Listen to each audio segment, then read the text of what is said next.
At its core, the gospel is profoundly simple. God is love, not simply an abstract concept, but the eternal essence and source of all that is good, just, and true. Humanity, created in the image of God, was designed to embody and reflect that love. In our original state, we existed in harmony with love, knowing no separation or contradiction. But a rupture occurred. In the Genesis narrative, the serpent, symbolic of the Satan, which is actually the Satan, the adversary of love, enters the story not with violence, but with a question. Through subtle manipulation, the serpent challenges the very nature of God's love and trustworthiness, as recorded in Genesis 3:4-5. And the serpent said unto the woman, Ye shall not surely die, for God doth know that in the day ye eat thereof, then your eyes shall be opened, and ye shall be as gods, knowing good and evil. In essence, the serpent suggests that God, love, is withholding something, knowledge, power, autonomy, and therefore cannot be fully trusted. Pride and distrust enter the human experience.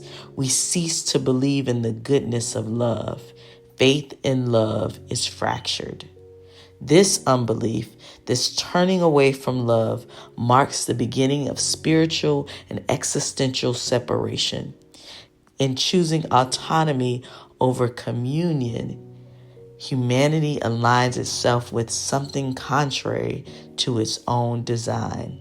Yet the gospel tells us that God had a redemptive plan from the beginning. God, being love, took on flesh and entered into the human story through Yeshua, Jesus, also called Emmanuel, meaning God with us. The crucifixion is not simply an act of suffering. It is love's most radical expression, a divine gesture meant to reconcile humanity back to its origin. Yeshua becomes the doorway through which we can return to love. In fact, Jesus tells us that he is the door. Faith in Yeshua is not merely belief in an event. It is a restoration of trust in love itself.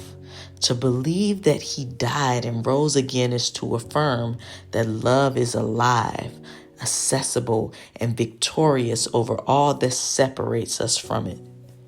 Without this faith, it is impossible to please God, love, as stated in Hebrews 11:6. Without belief in love or faith in love, we are disconnected from our own essence.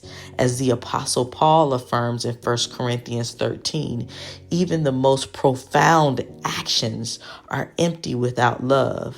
Though I speak with the tongues of men and of angels and have not charity, love, I am become as sounding brass or a tinkling cymbal, and though I have all faith so that I could remove mountains and have not charity, love, I am nothing.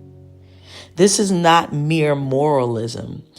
It is a deep existential truth.